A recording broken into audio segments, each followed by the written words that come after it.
Are we ready to roll? We're ready. Okay. Okay. Go ahead, Cody. Yep. We're good? Yep. All right. I'm going to get my clicker.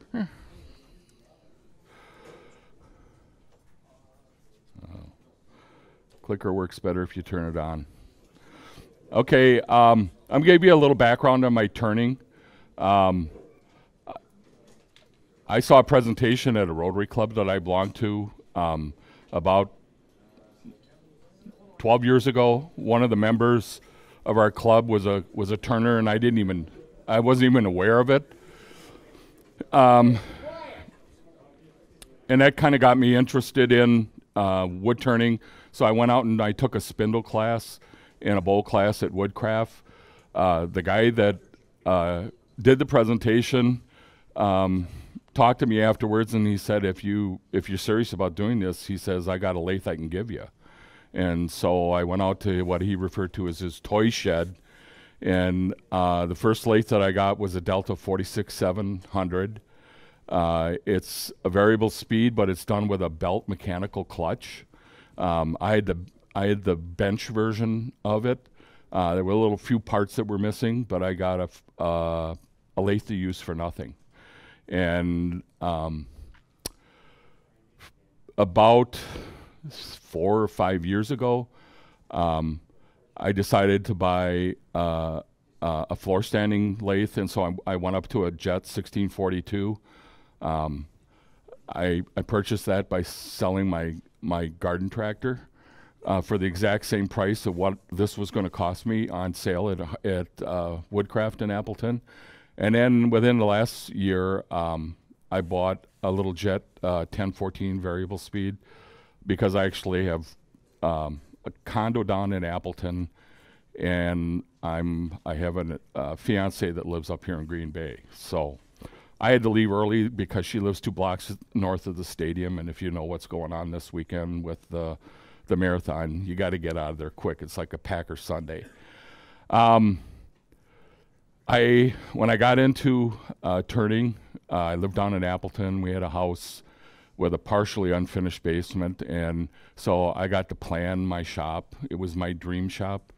And in 2013, I wound up getting divorced, so I had to move all my shit out of my shop, which I hope never happens to you. I had to put in storage for a year, and I'm still now, 2 years later, trying to sort through everything. Part of my problem is I have an addiction to wood. 10 or so years ago, I thought it would be neat because I started looking on eBay I'm really into exotic woods. And I don't know if it was prophetic, but I'm a financial advisor by trade, and my wood is the best investment I've ever made. With some of the international restrictions on wood shipping and cutting, I've got some stuff like Ambonia burl, which is my absolute favorite wood, that is like quadrupled in price. So I don't include any pictures of my wood because I don't want you to know where my condo is, but I can tell you that it's in excess of $10,000 to $12,000 worth of wood. If you know what it is, I got it. It's kind of a habit, you know. Even now, I still drift on. Thuya burl's another one.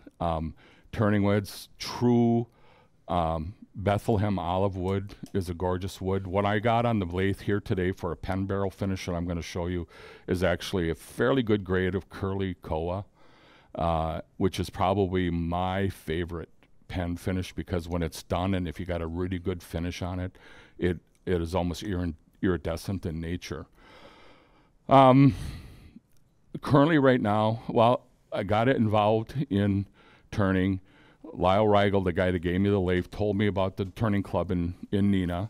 I found out as soon as I went to the first meeting as a guest that there was like, a 6-year waiting list to get into the club because you weren't here yet as a club.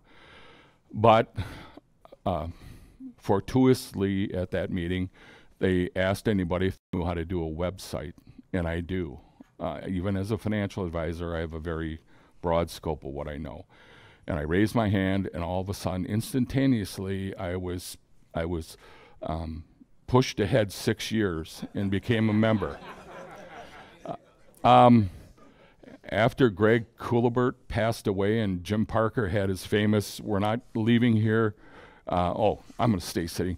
"We're not leaving until we have a new slate of officers meeting," and he locked the doors. I think, Kelly, you may have been there, weren't you?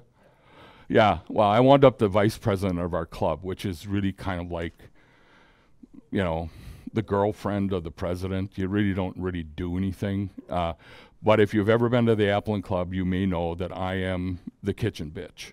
I'm the cook. And if you ever come down to our club, that's a really big part of our thing because it's our time. And we've talked about it because when we lost our original cook, we did pizzas and subs for a while, and it just wasn't the same. And so I make the lunch. I'm probably a better cook than I am a wood turner. So those are my two occupations there. When Greg Coolibert passed away, he was kind of the originator of the club in Neenah. He was also the guy that originated the UB6 turning group, which is Jim Parker, Werner, and all those guys.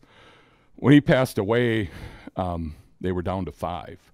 And it was that way for a couple of years. And I'd kind of gotten to know those guys going to the Chicago Symposium. It's actually what triggered this particular presentation I'm going to do. And out of the blue one time after we came back from maybe the 2014, or it was the 2012 Chicago Symposium.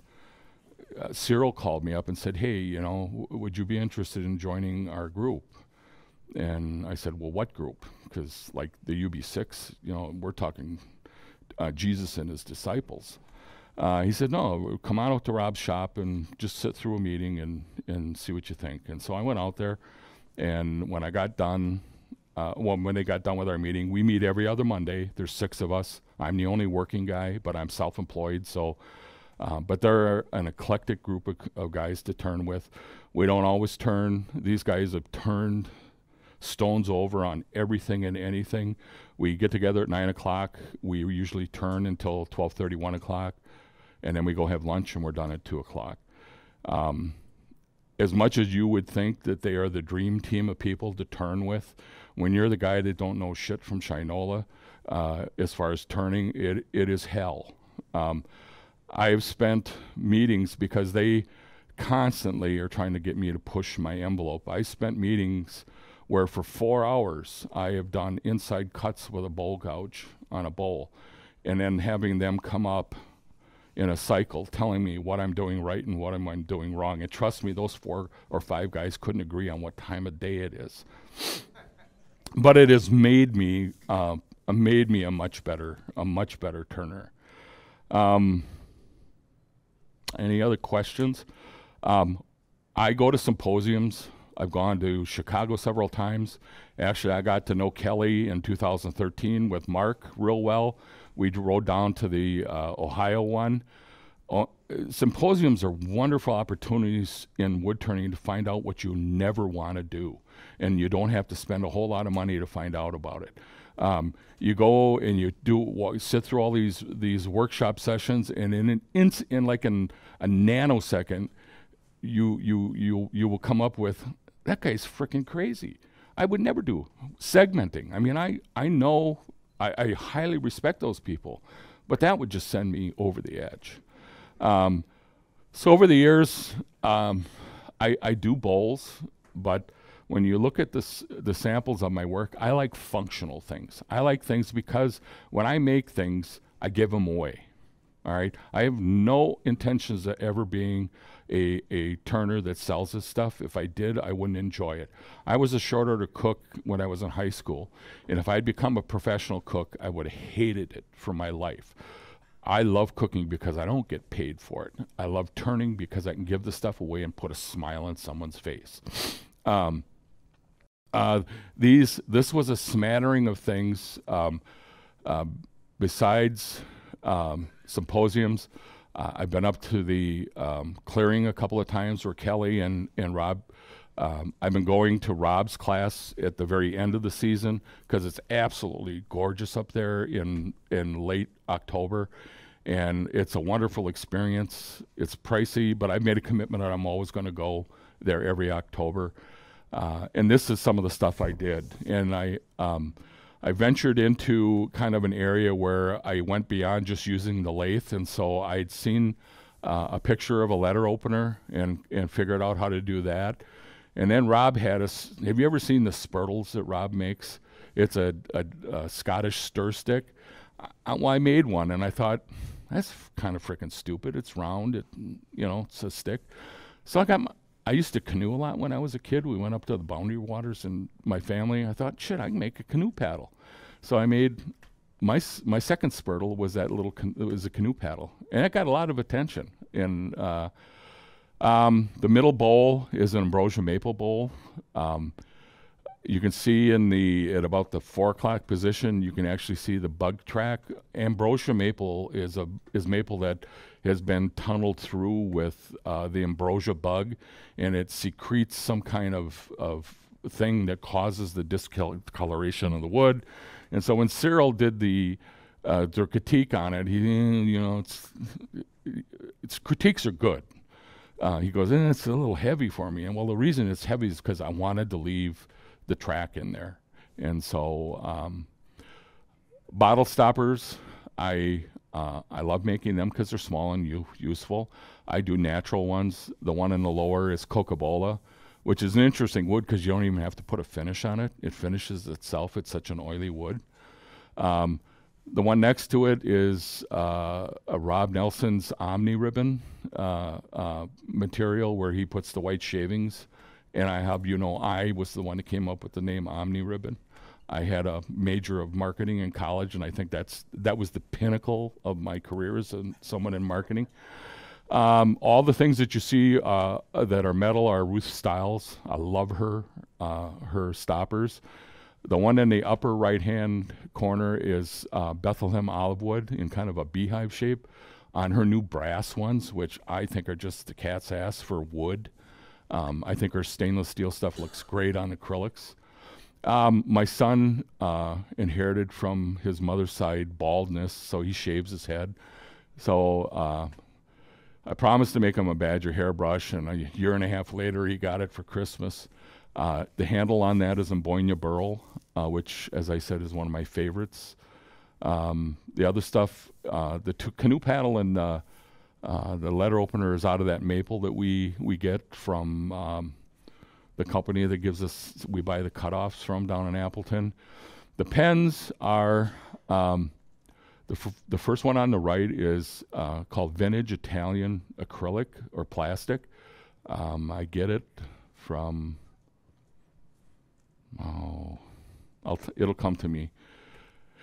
It's funny because it's a softer plastic, and somebody was telling me about how stabilized wood. Somebody said stabilized wood smells when you do it. This stuff has a funky smell when you sand it. Acrylic, I don't like doing it because I don't like the smell. Well, I do it anyway. yeah. I don't like farts, but I smell them. The middle one is, I can't remember what kind of wood it is, but the one on the end is the most difficult pen that I have ever turned. On eBay, I saw these spalted cross-grain maple blanks. And man, that's just spalted cross-grain maple all together. It was a triple crown. So I bought them and I gave them to Rob, and he stabilized them for me because even in the description, the guy says you need to stabilize these things. So Rob stabilized them for one of them. We have a bartering system. And I blew through 2 of them so fast that it'd make your head spin. I'd get them down just about where I was at the sanding stage, and big chunks would peel off. So when I was up in at the clearing last fall, we figured out how to do them, and you have to turn them, believe it or not, with a bow gouge, because you have to come at them sideways because the grain is running this way, and they are so susceptible to breaking out. Even if you got the world's greatest, because I even tried epoxy, they just won't hang on to the thing.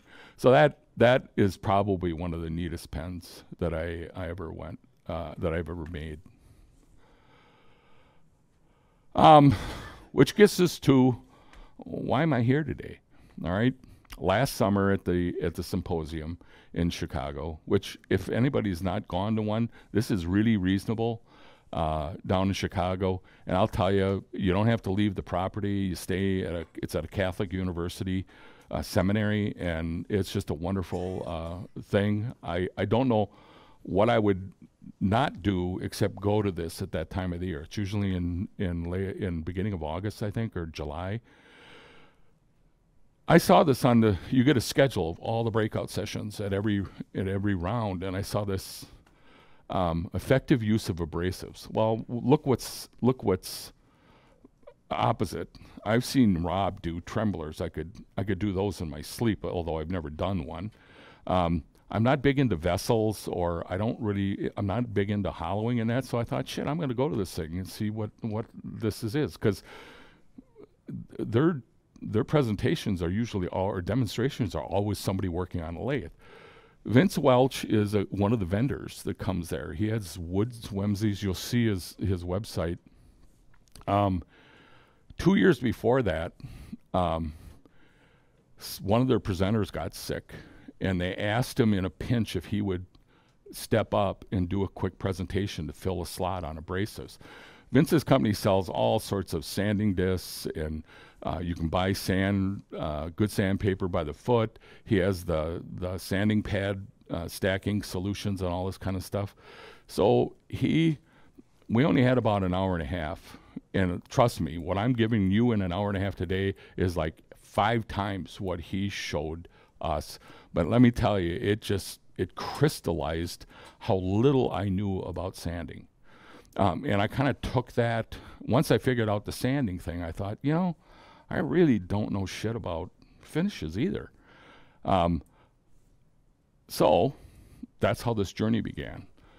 We're always looking for people to do presentations or demonstrations in our club, and so when we meet in late August, I'm one of the committee of the people that do that. We're always struggling, such as you are with your interest list here. I said, well, I saw this really interesting presentation on sanding. I think I could do that, because the first one of the year is always the toughest to get going, because, hey, you only got a couple weeks to put this together. So I made a commitment, and then I stopped to think, I have 3 hours to do this. How in the hell am I going to talk about all this stuff and stretch it out for 3 hours? It turned out once the thing got going, I quickly realized I don't know how I'm going to get it done in 3 hours, because we had so much. Was anybody at our September meeting in Appleton, or Nina? We had so much. This is the first time we had mics out into the crowd, which is our newest thing. We couldn't shut people up. And so in order to get done in a couple hours here, I'm going to have to speed along, but I'll answer some questions, and trust me, I'll stay here for a while if you want, because I actually live up here in Green Bay now, so it's not like and I don't know when the marathon's going to be done. It may be a while before I can even go home. So, any questions so far? Okay. How did I start out learning wood finishing? My father's passion in life was hunting and fishing. He grew up in a little town north of New London called Bear Creek. His dad died when he was 8 years old. He was a Depression era baby. He trapped muskrats, hoed cabbage for a quarter a week with room and board involved. He got to a point where he owned his own sporting goods store, although that wasn't his major business. It was called Arms and Angling down in Appleton. My father got into building his own guns, and he would generally sometimes have a working stock for a gun, and he'd have his show class stock. And I can remember my dad sitting over the stove at home taking water and spreading it on the stock and then drying it over the electric burner. And I would say, you know, the first time I saw him doing that, what the hell are you doing, Dad? He says, I'm raising the grain. Does anybody know what that means? It's an old-fashioned way to lift the fuzz on wood as you're trying to get your finish down. Uh-oh. Honest God, I didn't do it.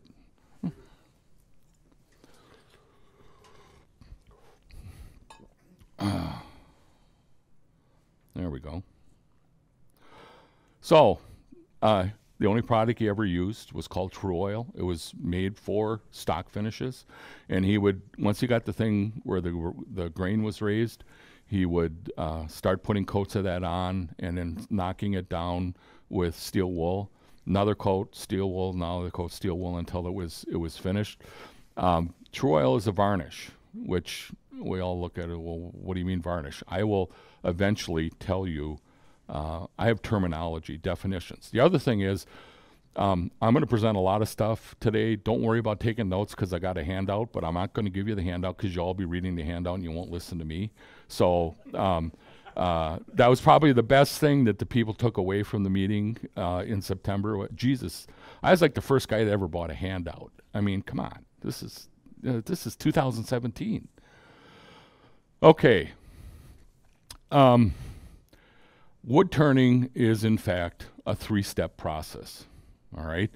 You turn a piece of wood, you sand a piece of wood, and then you finish that piece of wood. Okay. We all know that the thing that we first try to overcome is learning how to turn. All right? And turning is a process that never, the skill level of turning is something that you will never stop learning, because just about when you think you got a handle on everything, a new tool will come out, or somebody will explain something that you can do with one of your existing tools, or, God forbid, was it Paul over here? Your first name? Yeah, Paul. Paul was telling me about a guy that's a professional turner that does ring bowls, and he didn't, until he ran into Paul, he never used a bow gouge. All right? That to me is strange. Bow gouge and skews, I think, are the most feared tool, but once you learn to use them, they're the warmest and fuzziest of instruments that you can use. But most people don't know how to use them. And the only reason I know how to use them is because of the regiment that these other guys that I turn with made me go through. It was the old throw them in the water and let them sink or swim. You know, when I got done, when I left home, I did some refinishing on wood, but I can tell you, because we couldn't afford new furniture, so we bought old, and my parents had some antique furniture. But I can honestly tell you, I was probably asking the least credible sources of people for information, and there's all these terms, you know, waxes, oils, varnishes, stains, dyes, all these different things, and I think that a good share of us probably don't really know what you're using. And I'm going to tell you right up front that I don't have all the answers, nor do I think that there's a single way to develop a finish. A finish is the end product. How you get there is going to vary from every one of you people. You may have found your secret recipe or whatever. But I can assure you, it's kind of like when I did my first demo on pen turning. At break, a guy came up to me and says, "Where do you get those pen turning kits?" Well, come on. Even if you're not a wood turner and you're coming to wood turning meetings, you should know where you buy pen kits, even if you've happened to gotten lost at a woodcraft store or something. So I never assumed that everybody knows everything. And I can assure you, I'm going to tell you stuff about sandpaper today that very few people know. And it's not one of those, we can't tell you because if we do, we're going to have to kill you. The same is going to hold true with finishing. But this opening statement here, a poorly turned surface will require more sanding time, and a poorly sanded surface will result in a poor final finish. My presentation is all, I could leave right now. If you understand that, we're good to go. So, first of all, sandpaper is technically called coated abrasive paper. You have an abrasive grain that's attached to some kind of flexible backing material, and it's held with some kind of bonding agent, which is a fancy word for adhesive.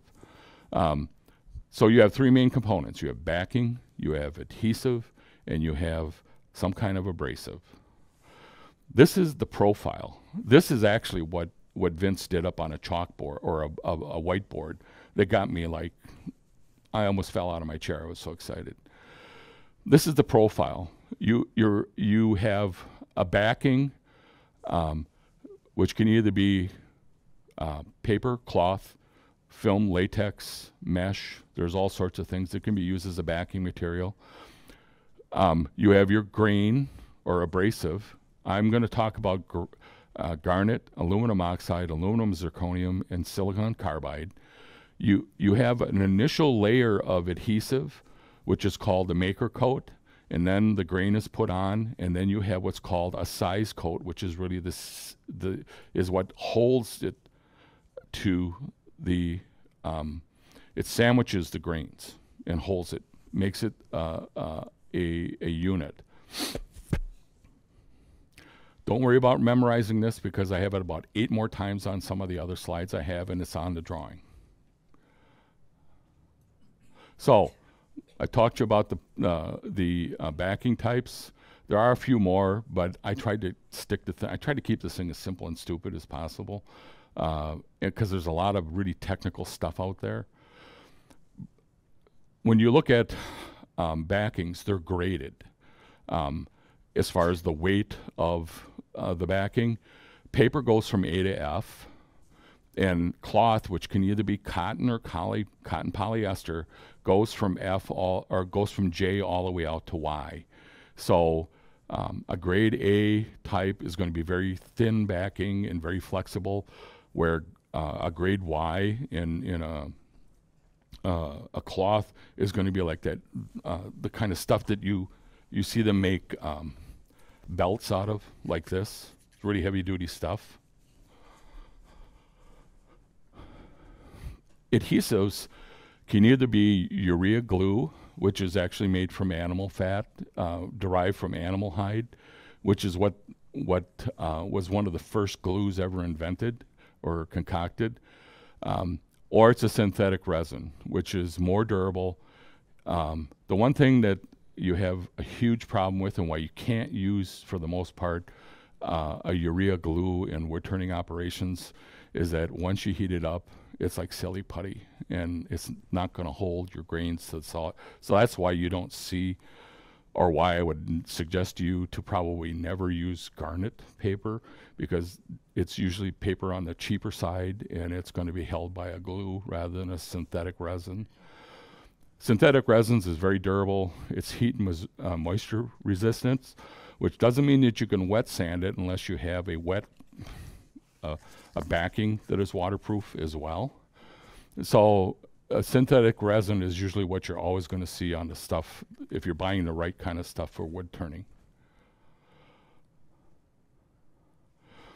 When they put the grit on, they can do it one of two ways. They can pass the backing under a machine that sprinkles it down, and it's going to land randomly as is, or they can run the paper above their process, and they electrostatically pull the grain from below.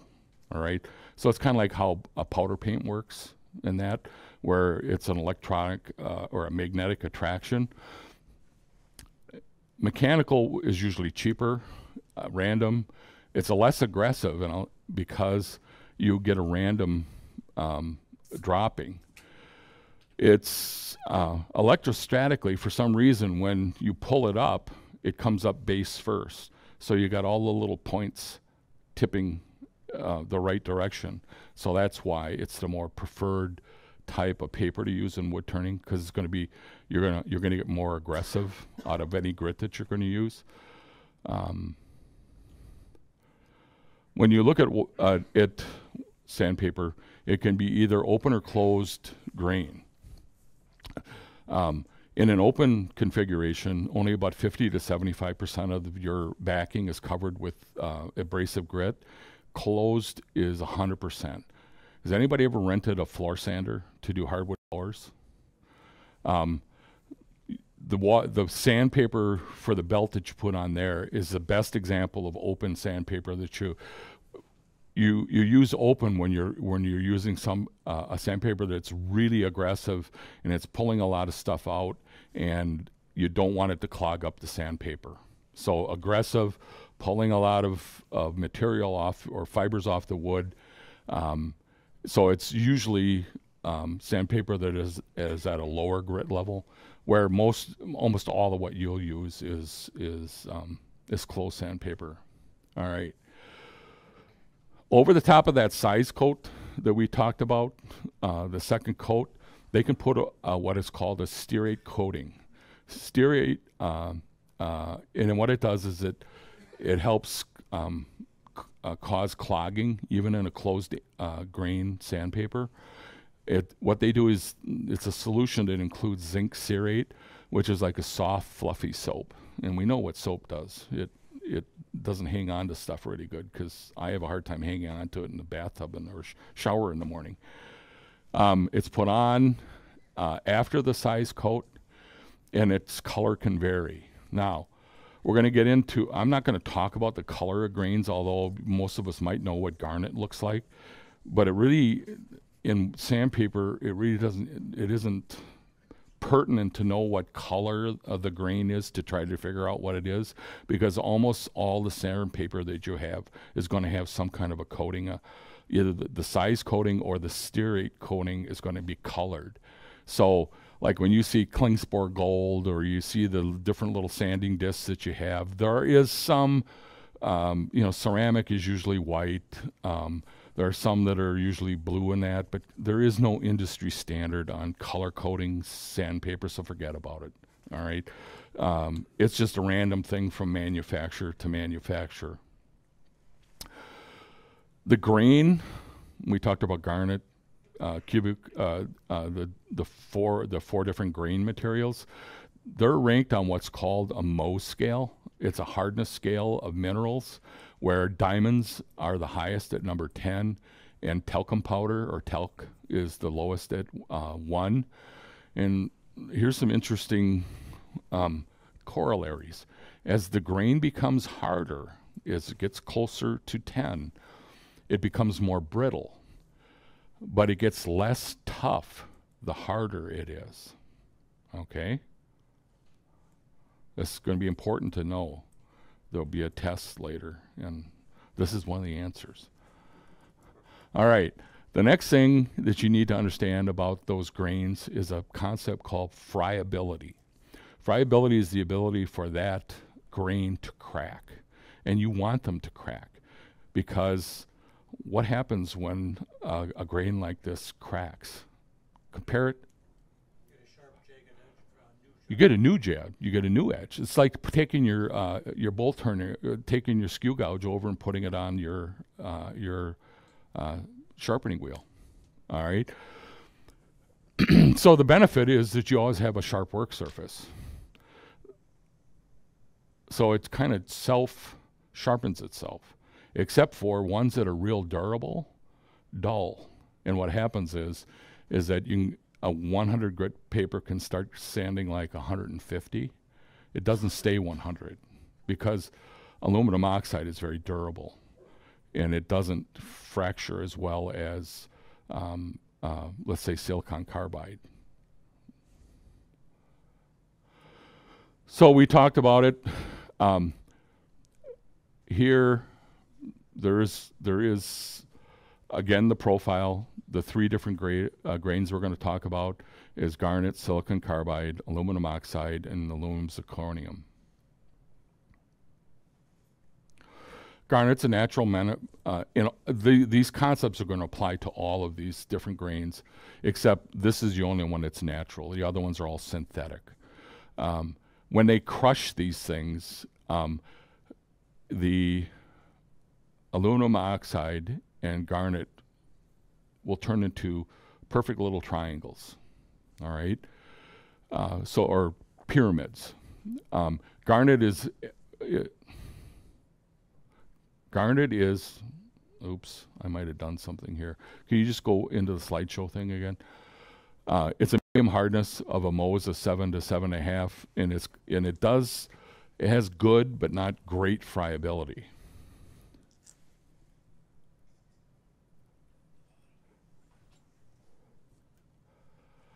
Aluminum oxide is a synthetic material that is formed by combining bauxite, some other materials, and they put it in an electric furnace and heat it. Bauxite is the primary component for making aluminum. It's a clay-like material. When it's crushed, it also becomes, it breaks into natural pyramid shapes. It's very durable, but not the hardest of the materials here at a 9.2. And because of that, the grain wears down, and this one is the one that will sand finer if you keep using it for a long period of time. Silicon carbide is formed by combining pure white silica sand and coke, which is a byproduct of making coal in an electric furnace. Second to diamonds, it's the second thing hardest in line down from diamonds. It's got a Mohs of 9.3 to 9.7. When it's crushed, the resulting grains look like little icicles. So they're the ones over here on the left-hand side. Due to, as I said, it gets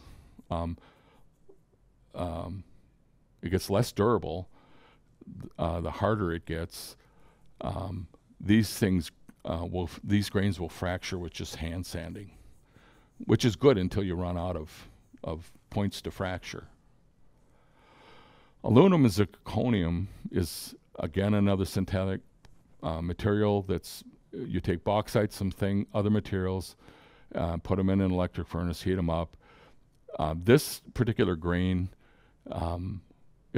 uses the best characteristics of aluminum oxide and silicon carbide, and you wind up with a very durable yet friable grain. It's got a Mohs of a 9, and it takes machine pressure in order to crack this. Now, I put this in there so you understand that it's out there. You will probably never, ever use aluminum zirconium because where it shines is being very durable, but taking a lot of stock off when it's sanding. So you find aluminum zirconium, its sweet spot is in around the 40 to 80 grit, and most of us don't use anything less than 80 if you're a bad wood turner at the chisel. Okay? Any questions? Yeah, man.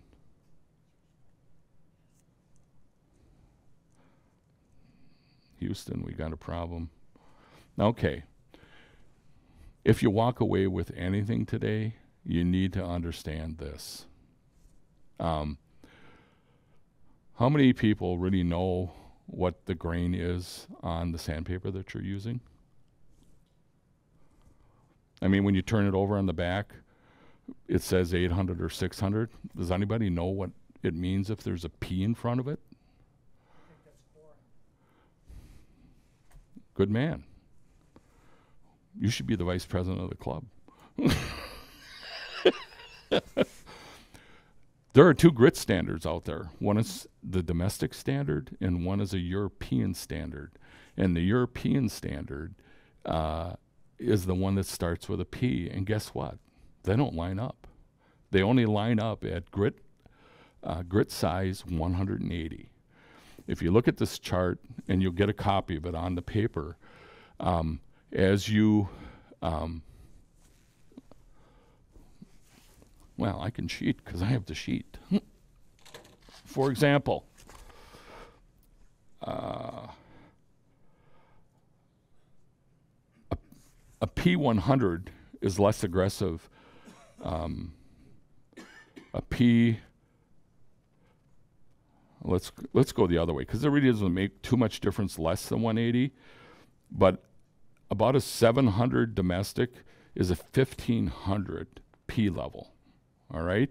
So if you're the kind of guy like me who used to go to Home Depot or something like that and just grab sandpaper at will, you're going to find out that you're sanding and all over the grit levels. All right. Because they don't line up. And you can't look at a particular manufacturer and figure out whether they're using the FEMA standard or the CAMI standard. You got to look on the back side of the paper to tell that, because you can see the one that's using the P on the top is I think a 3M product, and Norton on the bottom. These are both domestic manufacturers. So this is, other than the drawing, this was the other thing that when Vince did his presentation, it's just like, God, this is an eye-opening moment. I own all sorts of junk sandpaper in my drawer, and I really have no idea what the hell I was using. So, because when you start sanding at a certain level, you're continually trying to remove the grooves from the previous sandpaper. And if you're going back and jumping forward and going back, it doesn't do you any good. You're doing more damage than you are good.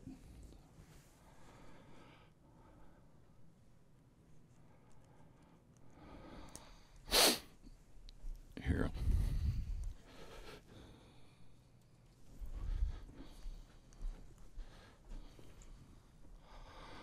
All right.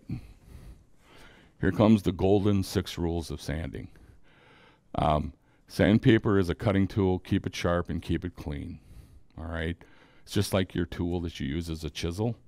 The best way to keep sandpaper clean is to use a belt sanding block. Does anybody own one of these? All right. Have you ever used it for your discs or sandpaper and that? Even if it has a stearate coating, depending on how fast you're using it, it'll still clog up. So even with like sanding circles and stuff like that, spin them on this when you're done. Use it. If you can take this and just hand rub it, it takes all the material off. And this is not an expensive. I found online that Craftsman has the cheapest bar. It's $4.99. So you may want to get there before Sears closes down. You might get a deal on it. When you talk about cutting tools, probably in the process of turning and sanding, the most significant thing you can do is get as clean a cut on the item that you're turning as you possibly can. Because if you have tear out or if you have grooves and stuff like that, it can get really, it's going to take an awful lot of 80 grit sandpaper to get rid of that. So keep your, sharpen your chisels, use a strope if you can to get a nice clean edge on those tools, and it will save you a considerable amount of time in the sanding process. When you're refining the shape, so you want to keep all the tool damage to a minimum. Repair is necessary with an abrasive or grain as you can. Before I went to this session, I never owned any 80 grit sandpaper. I didn't understand why I had 800. And trust me, when you have a mark in your project, you can use an awful lot of 100 grain or 100 grit sandpaper to try to get rid of a white line or something that you're seeing, where it'll come off in a snap if you're using a good 80 or even going below this. Again, it all goes down to surface preparation, getting all the little nicks and things out. And it's not, I'm not a real perfectionist, but I like my things to look nice even if I'm giving them away. Do this stuff before you start moving or marching up the chain of finer sanding paper grits. Again, don't skip any of the sanding grit levels. And the general rule is to not stop until you're at least to 320 to 600, depending on what you're doing. Generally, you can usually stop at either 400 or hit it with 400 after you put a sanding sealer on it as a final, or take it right up. I take my pens right up to 500 because I use Abranet to do it. There's a rule out there in sanding sequences that you shouldn't exceed 50%. When you're going from one grit to another, it shouldn't exceed 150% of the preceding grit level. Otherwise, you're jumping too far. I'm sure that there's tons of statistical studies that tell you why that should be this way. I didn't run into them, so I'm going to go with it. Removing all scratches and sanding dust from the previous grit before you go to the next. When I'm sanding with like a traditional sandpaper and I'm done with a certain grit, I always stop, hand turn this, and I will hand sand with the grain, and then I'll take a piece of paper towel and wipe it off. You're leaving, if you don't wipe it off, you're leaving grit on there, which is, again, just going to confuse the sanding of the next grit. When I talk about keep your sandpaper moving, don't sit and hold your sandpaper in one spot, because what you're going to do is get scratches this way. And you wind up probably doing something to your object that you didn't want to do. It doesn't mean that you have to rub it really lightly, but just keep moving it so that you get the shape that you're looking for, and you're not causing more damage rather than sanding correctly. Stop often and inspect your work with a cool LED light at a 45-degree angle and look for light white marks. All right. Does anybody know what I'm talking about? All right. I've had this light since I started turning, and the cheap and dirty alternative is to use it like an incandescent and hit it with a bright. These are one of Harbor Freight's giveaway flashlights, and hold it like this on the item. And if you have any kind of imperfection in your sanding, when you put a sanding sealer on it, it will, as a final step in sanding, it'll give you a preview of what the finish is going to look like. And if you got a mark on that thing, it'll show up. You can't miss it. All right. And the only way you can get rid of that mark is to go back and start over again. Start with 80, get rid of it, walk up through the different grits again. I went out to Menards and bought an LED floodlight in cool white that fits in here, which is nice because LEDs don't generate the kind of heat that I could actually see the dust flow through the other one. So you don't have to get one of these new super duper ones like Kelly's got hiding below the lathe here. These are LED. They'll give you the kind of bright light that you're looking for.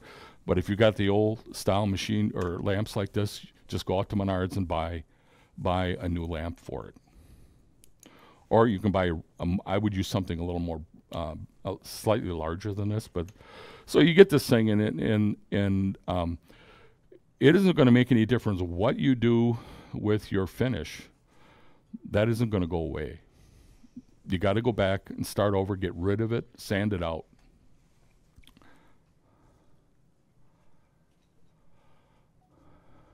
Here's another thing that probably caused the most amount of discussion in when I presented this down in Neenah, is that contrary to popular belief, we all kind of believe that speed is everything on a lathe. It's kind of the old need for speed. Actually, all the studies show that the slower that you sand, the actual more efficient the sandpaper is. And when I say slow, hand sanding at 250. All right, what does 250 look like? That's 250. All right, that's actually 258. What do I mean by 150? Okay, if you're doing a bowl and you're doing power sanding with a drill or a pneumatic drill, it's kind of like when two cars collide, one going 60, the other one going 60. The result is a 120 mile an hour crash. The same holds true with sanding. If you got a constant speed drill that's running at 1500 RPM, and you're spinning it against something that's rotating because you think you got to sand at 1,000, that's 2,500 RPM, and there's some drills that run up into the 2,000 RPM range. It's not efficient. What you'll wind up doing is almost burnishing more than you will sand. It's the heat of the paper and everything that's doing the work. And the only time you know that you're sanding, the simple rule is that if you're not generating dust of wood, you're not sanding. All right. So if you're going too fast and you don't see dust, it's one of two things. You've been burnishing, or the sandpaper is dull. It's gone.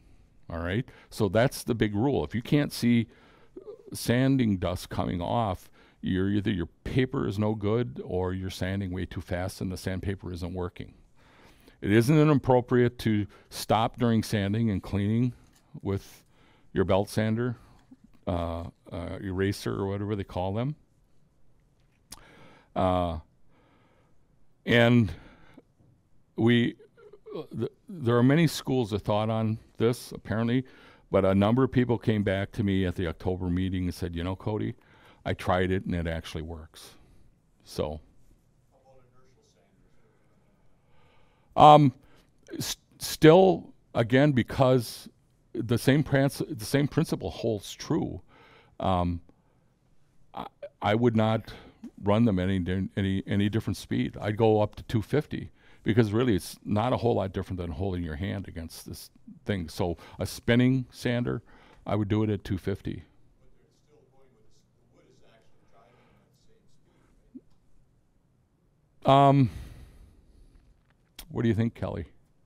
Well, yeah, as slow as you can run. Yeah. Right. See, because you got to remember, with an inertial spinner, what it's doing is twisting against the grain. All right. Your argument, your concept is fine if you're just always going with the grain, but it's not. It's spinning in a circle at a 45. It's going 360 degrees to the grain of the bowl, which is changing 180 degrees every time it spins.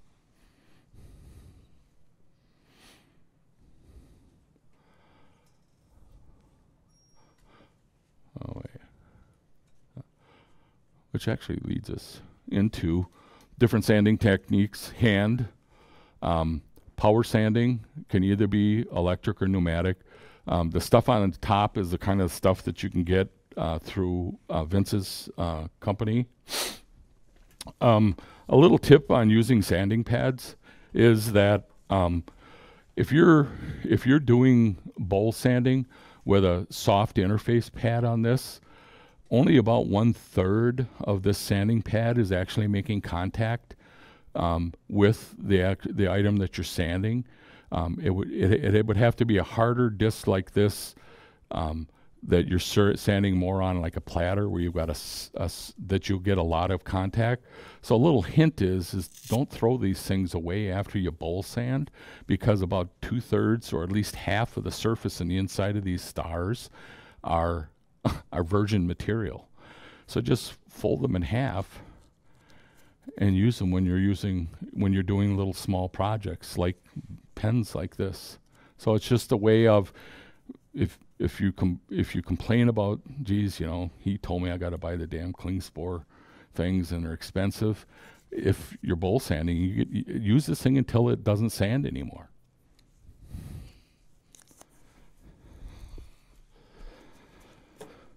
All right.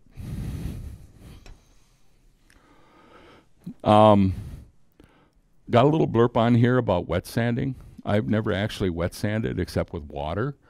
But if you're going to wet sand wood, what the way that it works is that when you're sanding, the sawdust gets trapped into the lubricant, and it actually makes it a lubricant. First of all, it does two things. It helps that the sawdust helps in the sanding process, and it'll also reduce heat. But again, remember, you only have heat if you hold it really hard. The problem with too much heat on sanding is that oily woods like coca-cola and some of those are very susceptible to heat checking if you get them too hot. So if you're hand sanding and your hand gets so, if your sanding paper gets so hot that you have a hard time hanging on to it, you're sanding way too hard. You're putting way too much pressure on it. The type of lubricants that you would use is more like a pure walnut oil or a pure linseed oil, not boiled linseed oil or Mike Mahoney's walnut oil. Boiled linseed oil and Mike Mahoney's version of walnut oil have materials added to make it a drying oil. So it dries up faster.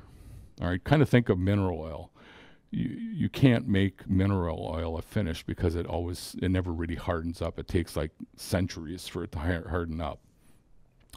Traditional oils don't dry real fast, so the manufacturers put a drying agent in them to dry. You don't really care when you're using an oil as a lubricant, because you're using it as a lubricant, not a finish. Okay.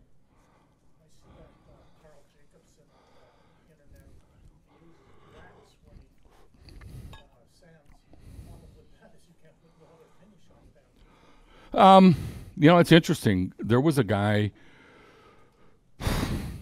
maybe 6 years ago at the 2012 thing that it was a guy from Israel. Remember him? Yeah. And he gave us a recipe for a sanding sealer that had wax in it. And I accepted it. I made some. I gave it to the other guys in the UB6, and now that I've learned about what I know about wax, I have no idea why he uses it, because for exactly that. If you don't get all that wax off, you're in trouble.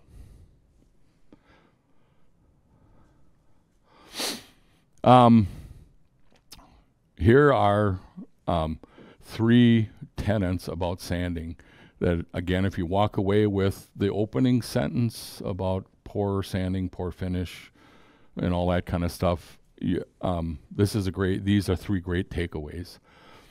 Use good sandpaper, because in my life, I've come to learn that if you buy really good shoes, you get what you pay for, particularly if you've got feet that don't want to cooperate with you all the time. And when I used to wear suits, that was another thing. Sandpaper is the same thing. You buy cheap sandpaper, it's going to make your life miserable. You buy good sandpaper, it will make sanding a joy to you once you understand this whole process. I always like this one. Use sanding paper as though someone else is paying for it. So, when the project is done and you look around the lathe and you got a little chunk of sandpaper all over the place, and it's the stuff that comes off a roll, and you could have maybe used a little end of it, let it go. All right, sweep it up, put it in the barrel. But if it isn't producing dust, it's not good anymore. It's not sandpaper anymore. So get rid of it. And the last one, which kind of ties to the statement in front, no finish is ever going to be any better than the surface that's underneath it. All right, trust me, I've done a lot of research on this. There's no magic finish that's going to make something that is either poorly turned or poorly sanded look any better. So, do you guys ever take a break? Well, this was my break spot if we were going to do that. We go to the bathroom, and I don't know about you guys. Okay, does everybody feel like you have a better handle on sandpaper now? Huh? No, I don't need a break. I'm sitting. Um, do you see where all of a sudden sandpaper? Um, I looked at sandpaper, like now I look at sandpaper and I look at it as, boy, that's neat stuff. Because now I understand how it's made, why you do what you're supposed to do with it. It's not. I put some thought into it, the sanding process. Okay, when it comes to finishing, here's another neat saying that I found. Our work isn't complete until it has a finish. To A, protect its surface. B, enhance its grain. C, slow the seasonal changes in moisture content. Again, do I need to remind you that wood never stops expanding and contracting with relative humidity levels? Even the veneer on a pen like this is going to swell and contract. And number 4, which I think Kelly and Norm and some guys that I know that think that they're really good wood turners, impart a feeling and visual quality of completeness. When you see a piece that's really got a finish that's been finished, I don't think that there's anything prettier in wood turning. There are people that do really good jobs of turning and they suck at finishing, and it takes all the beauty of a turning. I think that, and I remember Norm telling the story about, was it John Jordan or somebody like that down in Chicago, held up, his is one of the ones that were picked for the critique, and if it was John, he held it up and talked about the shape and everything, and then turned to Norm and said, well, why didn't you finish the finish? And if you know Norm, that probably set him back 5 years. It did, which was interesting because he listened to the guy. But if you know Norm personally, and if you've been up to his sweat lodge or whatever you call that up by Crivets, he's just kind of a real quiet guy, and I would think that, boy, that would have just devastated him. It didn't. It made him a better turner. So when it comes to finishing, we have 4 simple components to it. Surface preparation, which we pretty much talked about, except there's one little other thing we can talk about. What is the appropriate finishing product that you're going to use? How you're going to apply it? And then finishing the finish. Now, I have some terminology here, which I'm going to have to, again, cheat on and look at the thing. I've already told you about what bauxite is. Sanding sealer is generally a lacquer that has zinc cerate in it again. Where did that come from? That was the stuff that was a soft soap, which increases the loft in the lacquer, and it helps in filling in pores, and it also hardens the fuzziness of wood after you've finished sanding it. Generally, after a sanding sealer, you'll hit it again after it's dried with another 406 grit sandpaper to knock the fuzziness off, because you've stood all those little hairs on at the end and that. What an intention is to reduce the number of finishing coats and the sanding time. And as I said before, it also will give you a preview of what the final finish looks like and when it's wet. A resin is a solid or highly viscous substance which are currently converted into polymers. They can either be plant derived or synthetic. Solvents are a substance that takes a solute, which is something hard, and turns it into a solution. Turpentine is a fluid that's actually made from the resins of pine trees, which is actually just dissolved in a solvent. Wax is a diverse class of water-repellent organic compounds that can either be animal, plant, or petroleum-based. Shellac is a resin from the forests of India and Thailand, or Oh, I got than rather than Thailand. Secreted by the female lac bug. What these little bugs do is they bore into trees and eat the sap, and then come out and excrete the shellac from their shells, and then it hardens. And I have a picture a little web, but it kind of looks like a crusty brown stuff on the twigs of these trees. Lacquer is a protective coating that works like a resin, but it's a synthetic resin.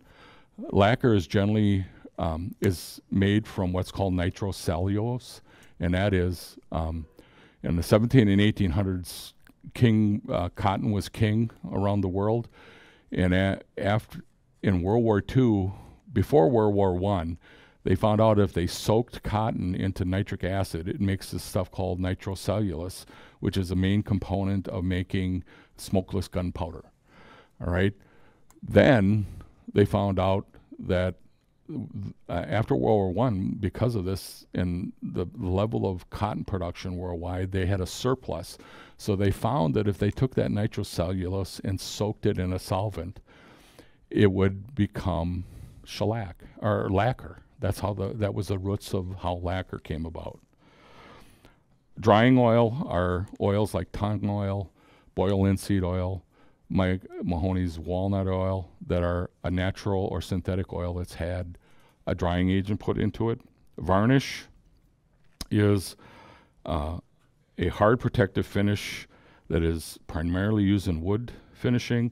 It's a combination of a drying oil, a resin, and a thinner or solvent.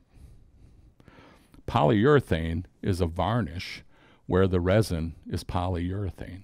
Still has a drying oil and it still has a solvent in it. And then CA glue is a cyan acrylate.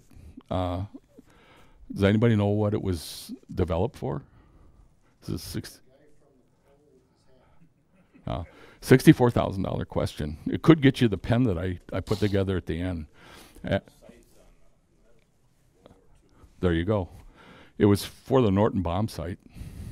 They needed something special about the lens on that, and that's how they did it. So you get the pen in your choice of color.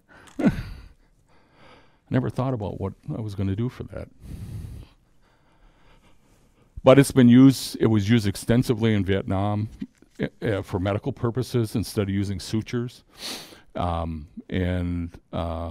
all know it is the wood turner's duct tape.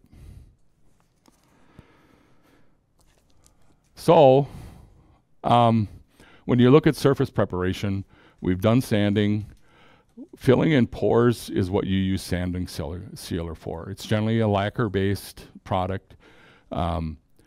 The two that are out there that are most common, the one that I use is Seal Coat. I brush it on. I used to spray it on, except Deft and a couple companies make a spray sanding lacquer sealer. But if you don't have a ventilated shop, it gets a little dizzy in there. So I don't use it anymore. I use a wipe-on. No, and generally I spin it on and heat set it, because all you really it's there just really to fill in the pores, to give you a look-see of what this finish is going to look for, and it doesn't, for the most part, if you sand it, if you just put a thin coat on it to fill in all little scratches and things that are on the bare wood. You sand it off, you don't have to worry about it affecting your final finish. Because, like, I won't do this with a sanding sealer, because if you want something to actually enhance the color of the wood, you can't put too much. You got to get that sanding sealer off, because a dye or a stain will be affected by the sanding sealer. When it comes to staining and dyeing, they are color particles that in the staining process lay on the surface of the wood. A dye, the little particles are much more tinier, and they penetrate into the wood. And the general rule for stains versus dye is that you stain for grain color and you dye for figure. All right? Because the dye will actually penetrate the wood and get in within the fibers. Kelly's looking like I just fired a neutron or something there.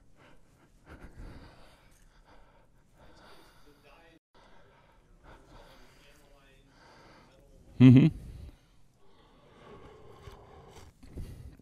A lot of times, yeah, you know, this is a lot of the kind of stuff that we do at UB6. They'll get a wild hair about something like dyes or something like that. I mean, Ron is the master of airbrushing, and my only claim to fame is I can put a pen finish on better than most of them. So I'm on the food scale chain here. I'm like an earthworm compared to like animals and reptiles and stuff. Okay. Finishing products can either be of one of two classes. It's either going to be evaporative or it's going to be reactive. Evaporative ones are wax, shellac, and lacquer. Evaporative finishes are generally a hard material that's dissolved in a solvent, and the solvent will evaporate. That's why it's called evaporative. Wax can either be an animal-based product, a plant. Carnauba wax is from the Brazilian palm, or it can be petroleum-based like paraffin. With a wax finish, you dissolve one of these items into a small amount of solvent to soften it up and put it down as a finish. The problem with a wax finish is it's not very durable. But it was probably one of the first finishes that was done because they knew how to get wax. Shellac, we know, comes from the lac bugs. There's a picture of what the shellac looks like when it's been exuded by the bugs on the tree branch. They take and they chip all that stuff off, and they heat it up and squeeze it through a towel over a fire to get it to strain through and get all the bugs out of it. And then, as you can see, the can of Zisner shellac says clear, but natural shellac comes in several different shades. You can see them, kind of a broad spectrum of what the colors are. So shellac, pure shellac finish can be not only a finish, but it can be a colorant based on how you want to stain the color or color the wood. And most likely has to do with the particular sap of the tree that the bugs are eating. Unbeknownst to me, two products that I have used for friction polish for quite some time are actually shellac based, and that's Mylan's. They're varnishes, but they have shellac in them, and the other is Hutt's Crystal Coat.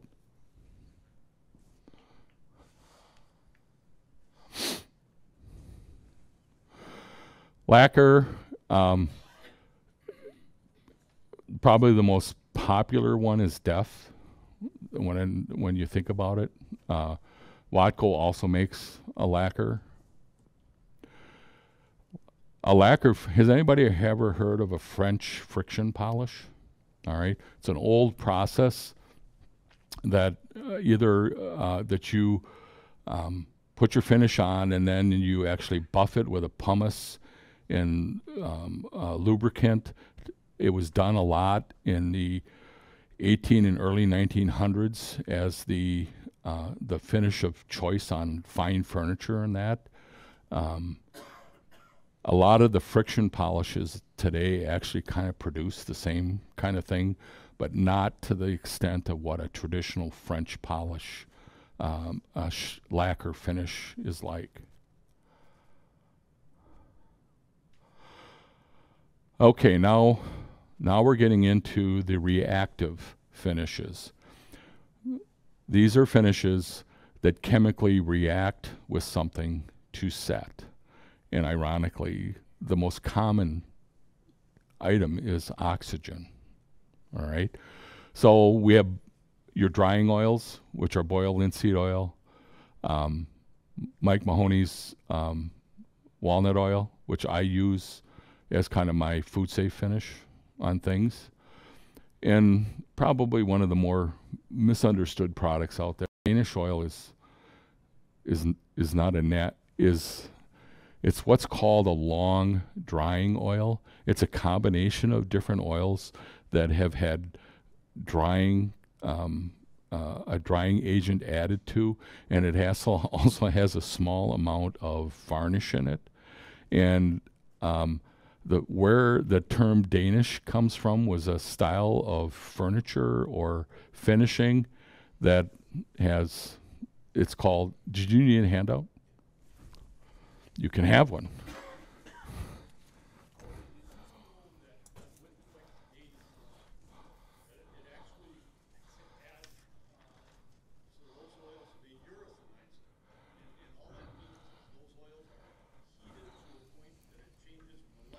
Yep. Yep.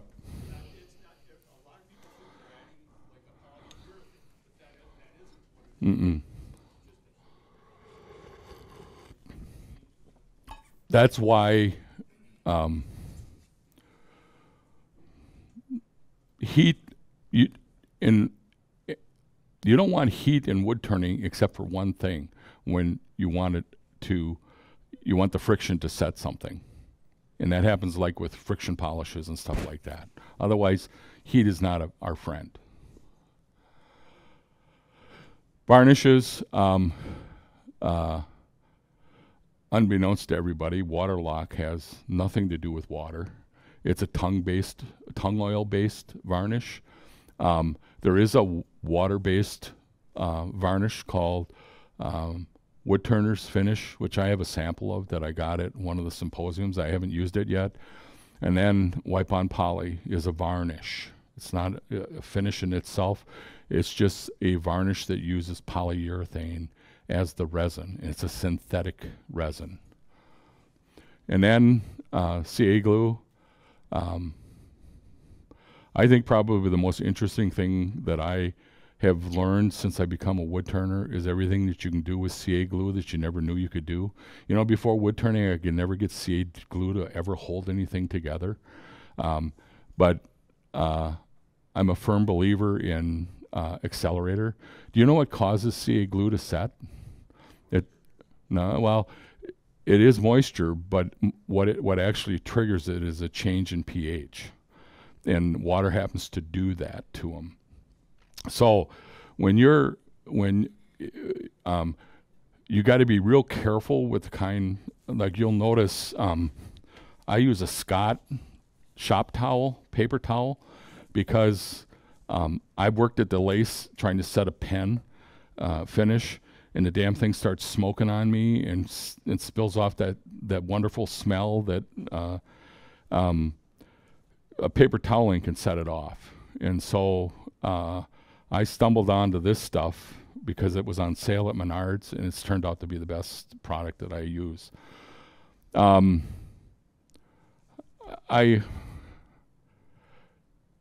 For applications we're going to use it as a finish, medium is usually the one that I always use. And they now have a flexible CA, which has a little more give to it. It comes in black and it comes in clear. And it looks, I haven't used it yet because I just got a bottle this fall. It has, it looks like the consistency of medium. Yeah. Rob Nelson uses it all the time now in his pens. Have anybody heard about stop-loss bags? All right. I'll pass this around. You can look at it. Cyril found these things online. You know, even if you turn a lot and you got a bunch of different finishes, there's nothing that's more frustrating than opening a can of something and it's gooped up. Now, you could be like a wine drinker and have a can of Bloxygen, which is canned oxygen that you could shoot in there. But these stop-loss bags are a pouch that when you open them up, you blow into them and pour you can use any kind of funnel to open them, but they actually sell a rubber funnel as an add-on to it, because when you're done using it, when the finish dries, you can pop the finish out of the rubber funnel. They think of everything these days. But because you squeeze the air out of the bag when you're using it, your finishes will last forever, or at least last a lot longer than putting the cap on something and hoping that it stays okay. And they're not that expensive, particularly if you don't use. I have one that he gave me. I'd probably only buy another 4 because I don't think I have that many things that I use it, but I really like the idea of them. There is the website that you can go to buy them at. We're almost done. Okay. Application techniques. You can wipe on finishes. You can spray, but I don't think most of us have the equipment necessary to spray as far as ventilating and stuff like that. And I've had people that just dip, dip it and hang it, let it air dry. Finishing the finish is what takes your product from being ordinary to spectacular. These are the different systems, kind of generally steel wool, 4/0 steel wool. Never use steel wood directly on wood because there's too great a chance that it's going to get caught and snagged. But it's the go-to product when you're trying to even out a finish after you've layered a finish. The one thing with finishing is that because we all like to get things done real quick, we don't want it to be. We want to walk away from the lathe with a product finished. Sometimes it requires putting multiple coats and spinning and hitting it with steel wool between the coats to knock down any little imperfections in that. One of my UB6 guys, in doing his bowls, will do 4 coats of Danish oil, letting them dry overnight after each coat, and then hitting it with steel wool. And then he will do 4 or so coats of wipe-on poly, doing the same thing, and then finish up with buffing, with the Beal buffing system. He's retired. He's got a lot of time. Burnishing is actually kind of almost burning the wood, using wood on wood. Burnishing can either be done by holding your shavings on it and speeding and spinning at a really high speed. Paper bags can be used for burnishing. Brown paper bag will actually emulates about a 2 to 2500 grit, and it can be a finish all itself because of the heat that you're generating. It melts the fibers, and you get almost a shiny finish on it. And then the last item is called the policière. Anybody seen these? One of our members in Neenah went up to some kind of event in Door County, and there was a broom maker there. And they got into a conversation, and this is a French method of applying like wax finishes, where this is corn broom material stacked in a really, really tight bundle, and you can either rub it or for like pens and stuff like that. You can take your belt sander and actually form the policières. He gave me the name of the gal. She lives over by somewhere on the lakefront up here. And I met her at the Perkins on the west side of town here, and she made me 2 of them, and I paid $10 a piece, and I have yet to use them.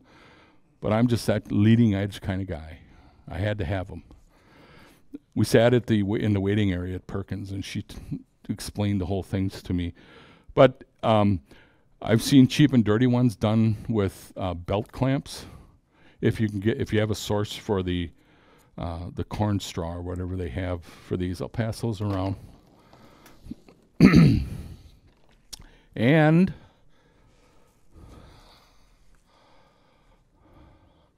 specialty abrasives. I'm sure everybody's seen micromesh. Micromesh is at the different grit levels, either silicon carbide or aluminum oxide crystals. They go from 1,500 up to 12,000. Abralon, micromesh is made here in the United States and down in Iowa somewhere. Abralon is a product from Merca, which is over in Finland. And their product, according to Barry Gross, sands at the same level as micromesh does, but in 4 sheets at 4 levels, from 500 to 4,000 grit. And I'm actually going to be I'll be using that today. Buffing systems are a final finish kind of thing. You can either use the Beal, and then Barry Gross for pens came up with the acrylic pen buffing system. Does everybody know the story on that? He was at a high-end pen show out in Washington, D.C. or something like that, and he was real proud of his work in that until some guy came up to his table and pulled out a jeweler's loop and looked at his pen and looked up at him and said, "You got scratches in your finish." And so Barry came up with this kind of a mini version. It's a blue rouge, and it got rid of his problem. And it's just it's a cotton wheel on the right, something different where you put the buffing compound on. But we've done some interesting things with this, just in starting scratch with a much lower sanded acrylic and put it on this buffing stuff. So abrasive polishes have high, a very fine particle suspended in a liquid, so it's like a sanding slurry. I use before I got the buffing system, my finishing thing on all my pens was Hut, and then Renaissance is the end, because Renaissance is the stuff that keeps fingerprints off things. And then recently, and I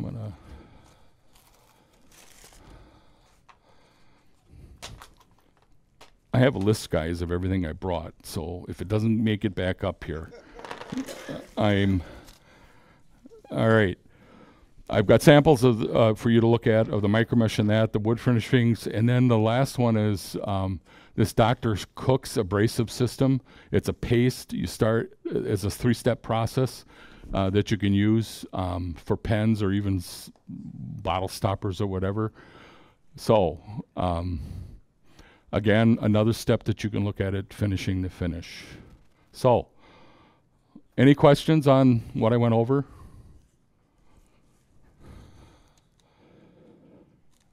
Okay, I'm going to do, pardon? The blue what? Yeah, it's a, this is what it looks like. It's just a, he doesn't really tell you what it is. He says it's a rouge. Oh, by far. Yeah. Okay, we're going to finish this pen. So we're going live. And we'll see if we can get this done real quick. All right.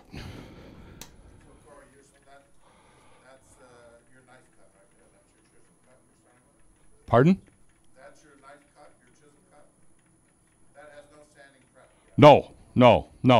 I 7 o'clock last night I did these. All right. So with the Abernet, I'm starting at a 180.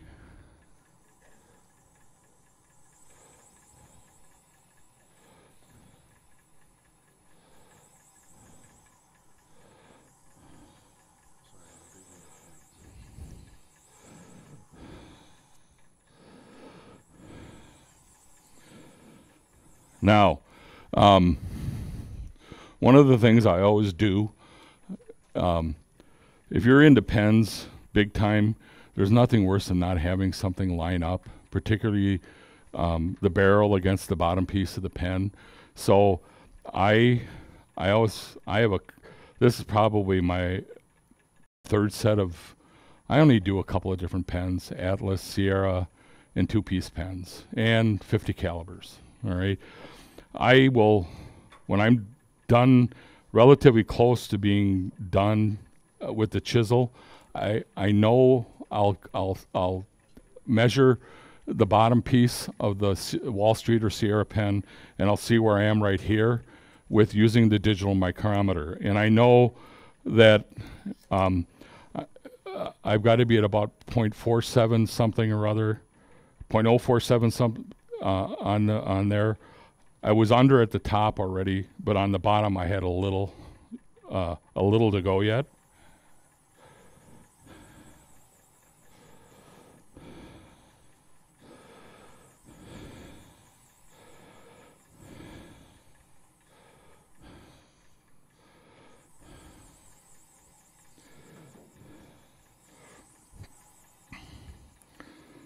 I was sitting up here before we got started. I wasn't trying to be antisocial, but I was trying to figure out where I got the mandrel saver here, because the one that you see almost everywhere, I don't like. It's the shorter, fatter one. For some, what? Yeah, Wood Turning Z has that same one. And that I've gone through 3 of them before I found this one. The bearings don't hold up with a hoot on them. All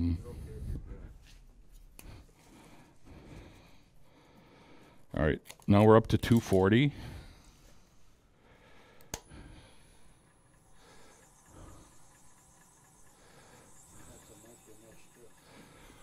Huh? The strips you're using are micromesh. No, they're Abernet. I mean, the reason I use this stuff is because you can blow them off, and they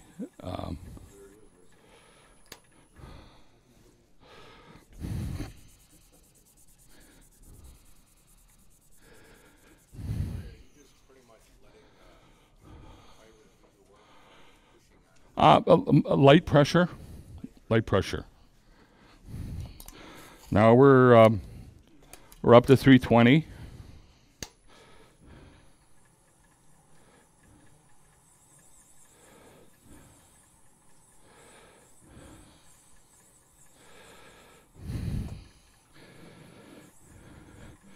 You got to get your final shape done at your lowest level, because now when you're where you are right now, you're going to spend an awful lot of time trying to shape.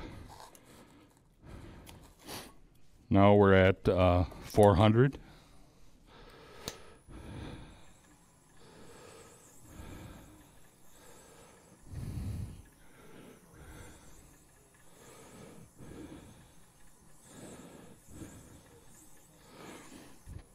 I should talk while I'm sanding. A little story about pens. When I ran into a guy that was a pen turner about 20 years ago. He was a client of mine, and I was at his house, and he was real proud of it. The guy sold carpet down in Neenah for a living, and to be honest with you, when he showed me his pens, I thought, if I ever I hadn't even started wood turning. He built his own lathe. It was down in the basement. He had a big display box of pens and that. My whole feeling was that if I ever got to that stage of my life, shoot me and put me down. So, what? No, so my son goes to work for a financial advisor down in Madison, and like a year after he's there, he calls me up on a Saturday and he says, Dad, I was into wood turning. He said, Dad, you ever make a pen? I almost shit. The guy that he worked for, one of his clients was a wood turner, and he made this guy a pen, and my son was infatuated with it.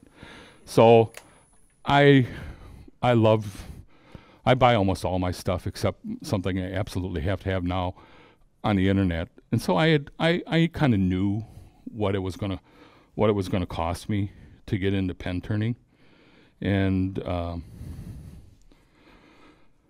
so I went and got this. I ordered the stuff, and I turned a pen. It was a 2-piece slimline pen out of Amboina burl, and I had no problems with it. It was a piece of cake. I gave him the pen in a box. We call it Excalibur because it was the first one. He's actually never used it. He keeps it, and every once in a while when he remembers where it is, he'll bring it out and show it to me. Guess what happened after that? Everything that you can do wrong in a pen happened to me. If any one of you has a problem with a pen, I can tell you I've done it 3 times. So we've got this thing sanded to 600. On its own, it's a pretty damn nice.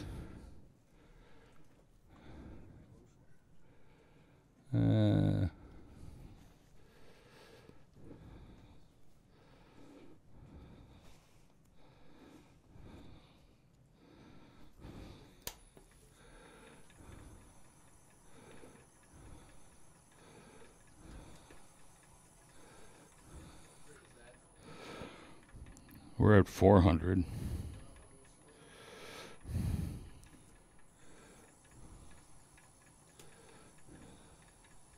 starting to see an inconsistency in the difference in the diameter of the nibs? No, I have a chip, a very small chip. And to, This one, but overall, nibs being a different size. yeah. So that's the thing, is a lot of this stuff is not made here, it's made in China. So if you don't check these things and assume that it's always going to be 0.475, you're going to be in trouble, because it isn't. All right. Now what we're going to use is boiled linseed oil in medium CA glue. Now, I take a piece of this here toweling, and I will fold it into a strip. Now, did I invent this? No. I saw a YouTube video of a guy doing this. And I will assure you that I don't look at any wood turning YouTube videos because there's some really scary stuff out there. For wood turners, it's like doing drugs. There are some people that turn on YouTube that have no business being in front of a lathe, yet alone trying to teach people with their videos. Now, with woods here, you have a choice right now. Do you want to enhance the color of the wood, or the grain, or the look of the wood, or you don't? I do it by putting a layer of boiled linseed oil. Why would you not want to do that? I learned my lesson with a nice piece of pink ivory, which you know is not cheap. If you put boiled linseed oil on it, it's not pink anymore. It's purple. It's a pretty shade of purple, but you can buy purple heart, and it looks just as purple. So you don't have to spin this on. You just put a little puddle, and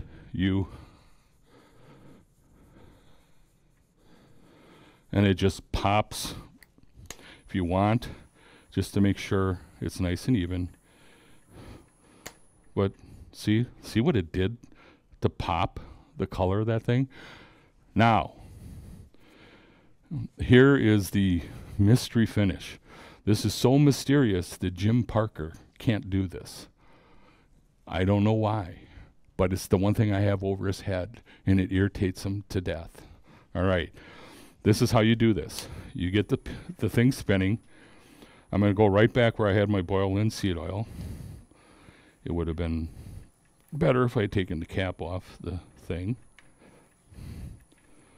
I'm going to go back with a little more boiled linseed oil.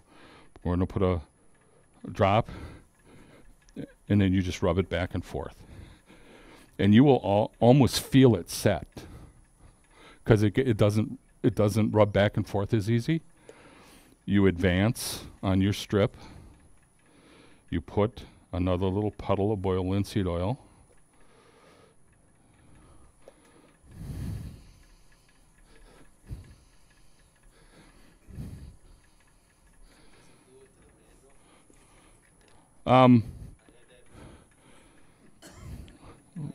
We have ways to overcome that. One of the things I wanted to mention here is that, have you guys seen those little plastic things, triangles you can put on the end of these things to do the finishes? It's a waste of time. You want to know why?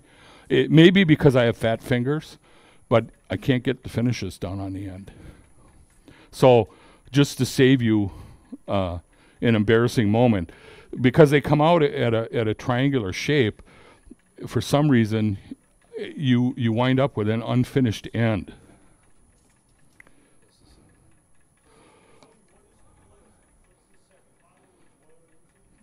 Medium CA.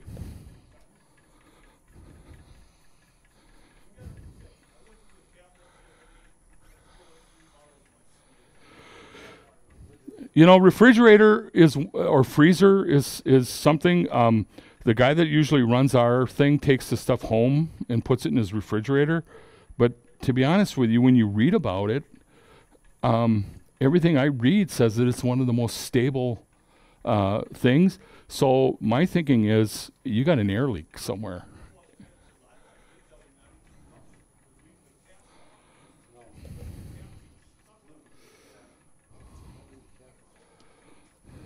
Now,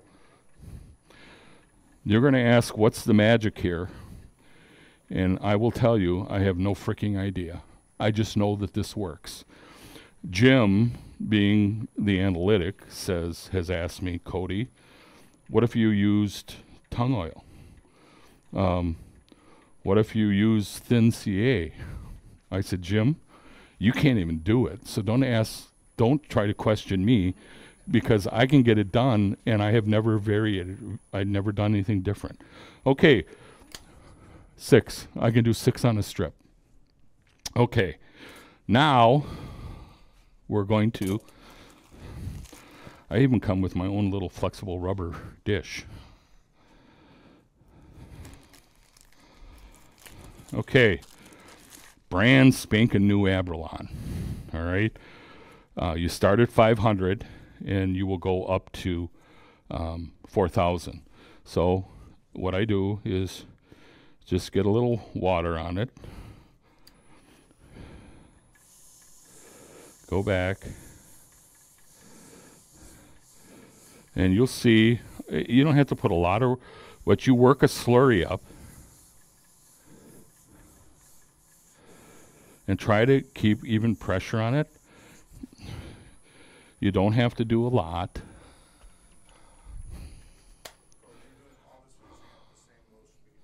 Yep. Again.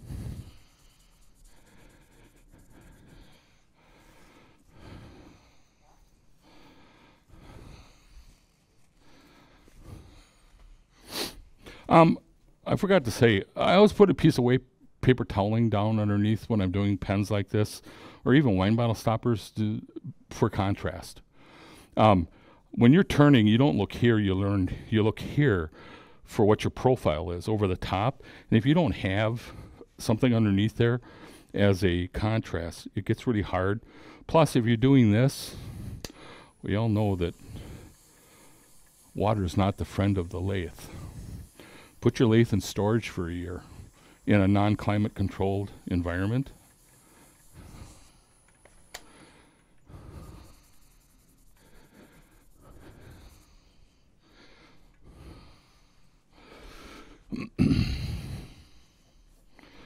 Actually, I have a floor standing drill press that's got a little rust on the thing if anybody's interested in it.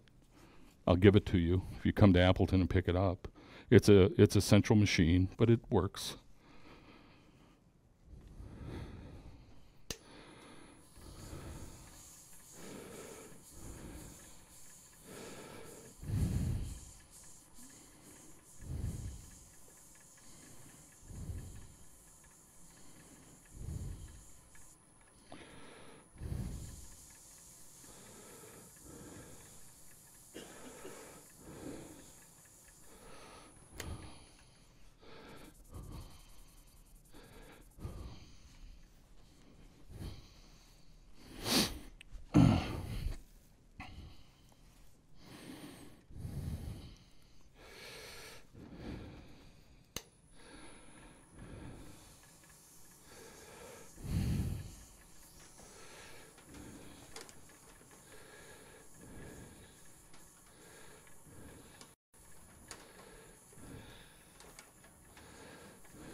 What time is it?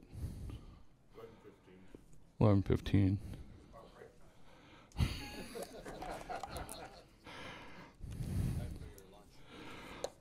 Instead of, because I got to change everything, instead of using the buffing system, which isn't any, if anybody, I'm going to use Hutt's polish as the final. I will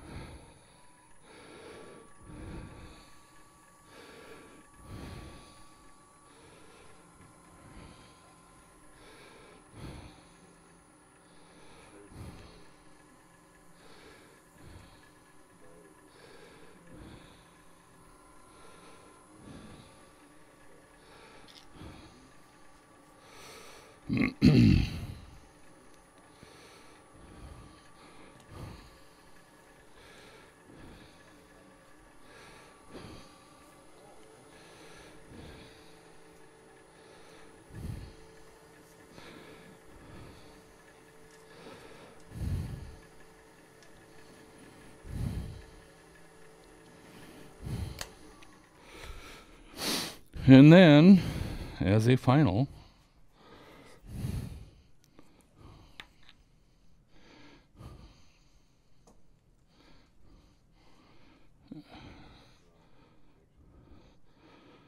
yeah, Renaissance does two things. It's even a more microfine crystal than the Hutt polish is, and it'll help prevent fingerprints.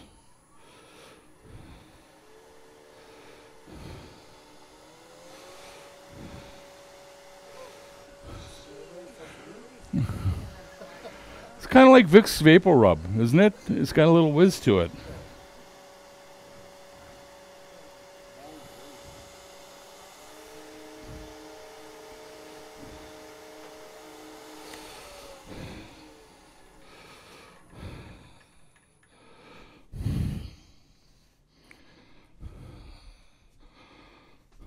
All right.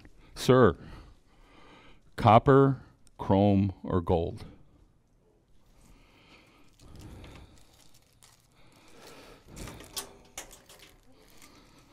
That didn't sound good.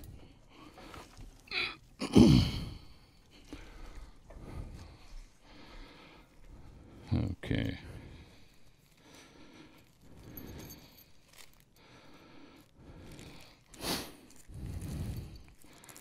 I like Wall Streets or Sierras because you don't have a lot of parts. Although I get a kick out of these little bags that they put things in. Somebody's got to have a contract on those bags. Yeah, I save them. I put my bushings and stuff like that. Okay. I always oriented my pen barrel. This is the top of the pen. All right, so when it comes off.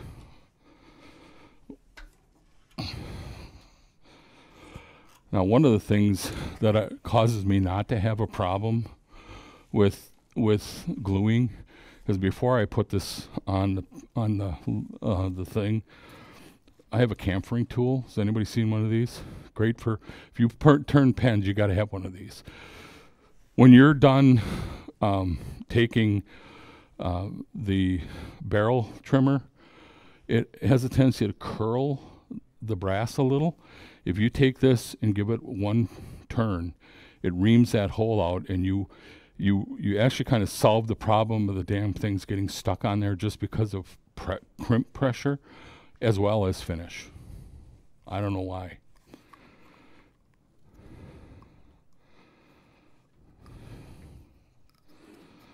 All right.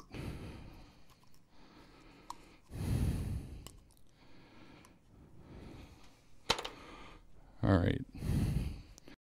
Now, what I do is, before I put it on the pen, I take the barrel trimmer and I run it on either end. Why do I do that? Because for the same reason you just said. You sometimes will get a little lip of overrun of paint, and I mean a finish, and this squares it up again. All right.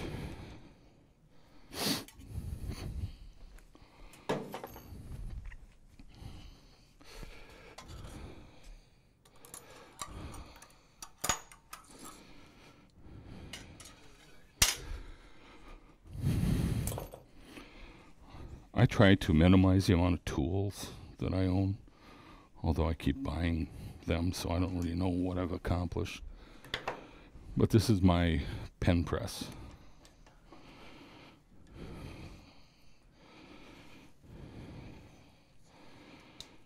All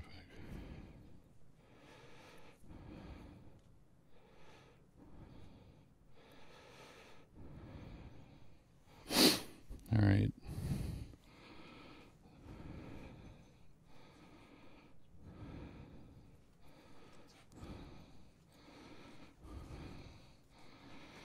All right, we got the bottom screwed in. Oh, darn it.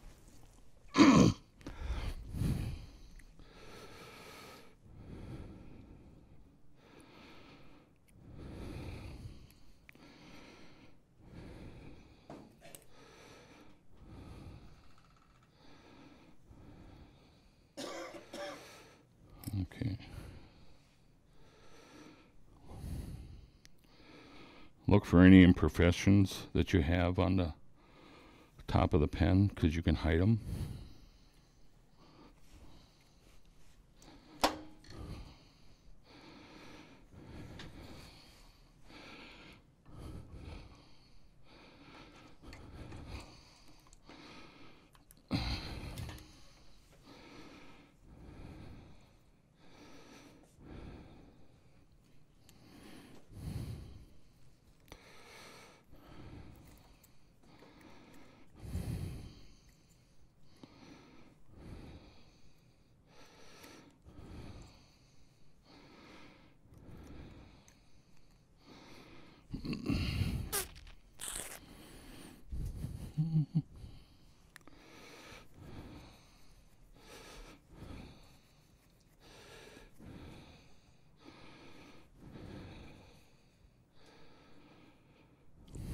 Can you zoom in?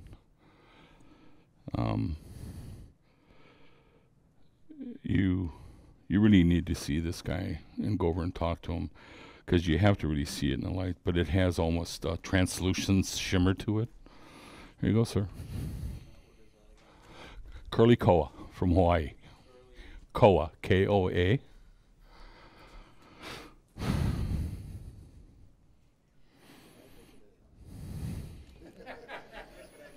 As you can see, were you a vet? No, I'm vet. Couldn't go to a better guy.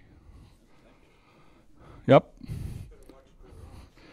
Yeah, like my other stuff, let's hope that it returns. Yeah. So any questions on my pen finishes? It's simple, it's stupid. I do that. I finish buffing. That one might help it a little, so if you want to hang around, I'll throw it on the buffing wheel. You can still do that, because you can still usually twist the pen. If you got any significant marks or a little something on the end, you just hide it under the clasp. You can hide a lot of sins under a clasp with a pen. I don't generally use the clasp on my slimline pens, and I always put the little adapter, screw-in adapter on the end, so that I make the slim lines for women, and it has the little stylus on the end. Yeah. For those of us that do go to the 80 grit spool gouge, Mm-hmm. I find that sometimes if you're too rough with it or something, it leaves, you just never get those lines out or something. You gotta do that, or You just have to, are they caused by the 80 grit? I think so. Then you got to go. The 80 grit isn't your answer. You got to go to the next grit up and try to get those marks out. go to 100 to 120. The rule would be that the highest that you could go from there is 120 because it's half of 80, which is 40 plus the 80 is 120. So it's the next grid up that takes it out. Mm-hmm. Sometimes it's like it doesn't show up until you get up into other grids, and all of a sudden you're going, Yeah, but you know, you don't know. You'll never. Again, it's one of those. Got to go back.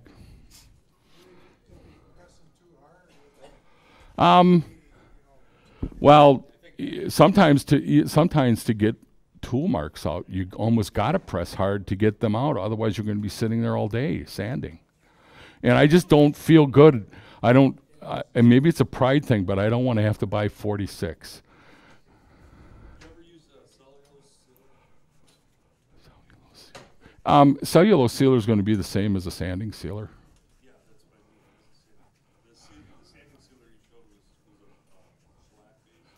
No, they're lacquer based, which is cellulose. Yeah. But the white cellulose sealer, I can't remember the brand.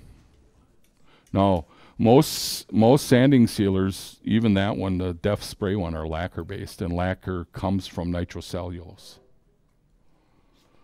All right, you all got your certificate now on everything you wanted to know about the art and science of sanding and finishing. Yes. Here, I'll send them both ways. Just send them down. All right, thank you.